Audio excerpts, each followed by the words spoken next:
What's up, guys? This is Mansplaining Mike. This is the Mansplaining Mike Show. And today, we have some news about Kamala Harris and her brother-in-law who just fleeced taxpayer dollars for billions of dollars to give it to left-wing groups and charities. I mean, this makes the Hunter Biden laptop look kind of small in comparison, as far as money being concerned anyway. So, Joe Biden's son Hunter may be the current world-class champ of presidential family shady business dealings, but not for long. If Kamala Harris wins the White House, her brother-in-law, Tony West, who is married to her sister, Maya, is poised to claim that crooked crown. And man, he stole billions of dollars. We're going to get into how. Like Hunter, West had learned his craft during the Obama years. Then head of the Justice Department Civil Division, he invented a new form of what 19th, early 20th century Tammany boss George Washington Plunkett famously called the honest graft. It was simple. Until 1977, Congress had to approve any type of settlement of a civil suit against the federal government over $100,000. This preserved the constitutional requirement that Congress control the government's purse. But in that year, seeking relief from the burgeoning volume of suits to review, Congress removed the cap, handing the Justice Department a permanent blank check to pay off any settlements unilaterally in any amount out of an account known as the Judgment Fund. So this fund is just our taxpayer dollars that they have there so that they're able to settle these lawsuits out. So it's run by the Treasury Department. The Judgment Fund secrecy is so complex that our often penetrated CIA might study it for lessons. The limited data released omits recipients, the facts underlying the case, and often the lawyers that are involved. By statute, attorney fees awarded need not to be disclosed. A Government Accountability Office study concluded that no one knows the number of claims processed by the federal government each year. That's crazy. There's so many claims they don't even keep count of it. They're just giving our money away and we don't even know for what most of the time. Still, for these decades, the integrity of justice offices or officials sufficed to prevent abuse. Then in 2009, Tony West took over the Department of Civil Division, the division that litigates and settles lawsuits. So this is Kamala Harris' brother. He's now in charge, or brother-in-law.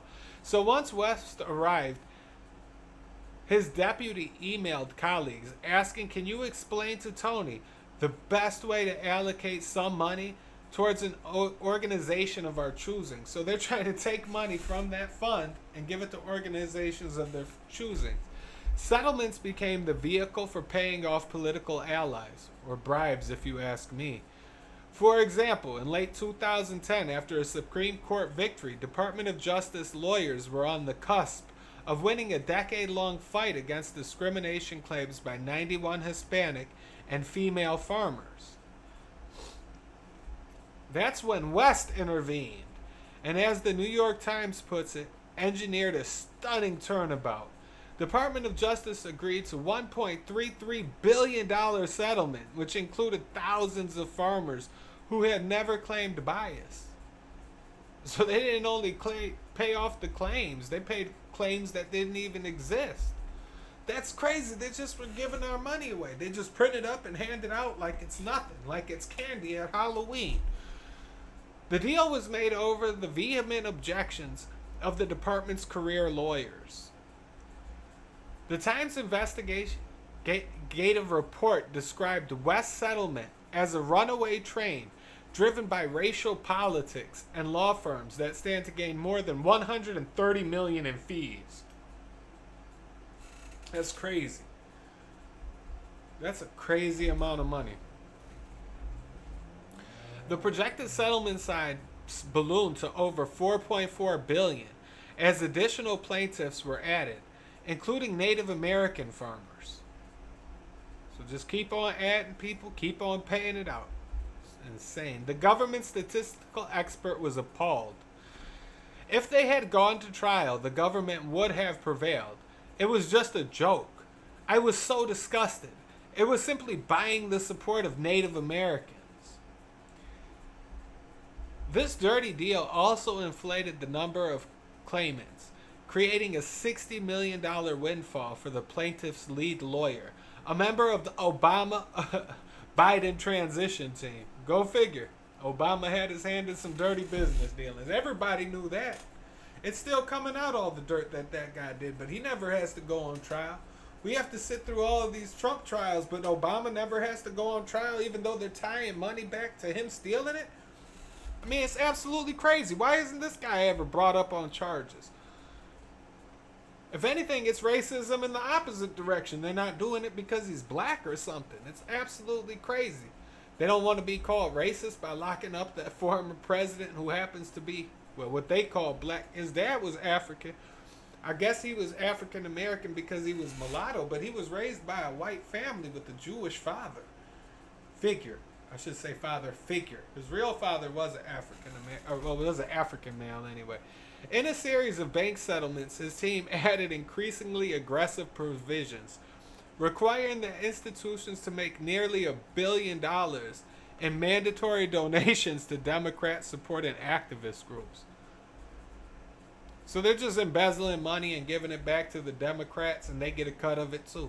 It's absolutely insane. But the monster share of it probably gets donated back to Democrats. Donations were given double credit against required targets, incentivizing these payments over direct relief to victims of the housing crisis. So they're embezzling housing crisis money too. West teams specifically structured the terms to ensure that they would benefit only their political allies, while leaving conservative groups ineligible for the funds.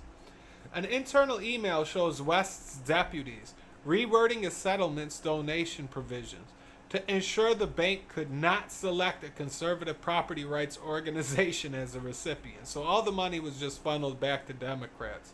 Over time, West grew even more brazen. A 2016 Volkswagen settlement required the company to fund a $2 billion White House electric car initiative that Congress had specifically rejected. So they're just trying to push their Green New Deal through, and they're stealing money in order to do it. So this should have been coming up all during the Biden presidency. I mean, all of this money was being embezzled under him and under Obama, and it's all coming from Kamala Harris's brother-in-law. It's almost like this is all just a setup, and they were already planning these candidates and all of that stuff. An email circulated saying that they ought to build a statue of West and bow down to this statue each day after we receive our $200,000 plus. In this legal shakedown, California's Attorney General at the time, Kamala Harris, was an active participant, co-signing the agreements for her state. The Biden-Harris administration has continued West's honest graft tactic to reward political allies on the taxpayers' dime. In 2021, $1 billion settlement with illegal immigrants. Is that what it was? Okay, yeah, I'm sorry about that, guys. In 2021, $1 billion settlement with illegal immigrants claiming emotional distress was scotched only after a public outcry. Even then, the Department of Justice quietly agreed to pay the attorney fees to the ACLU lawyers, even though the settlement seems like it was scrapped. The lawyers would still get paid. Recently, the department agreed to pay $2 million to FBI agents Peter Strzok and Lisa Page for releasing their anti-Trump text to congressional investigators worried about political bias.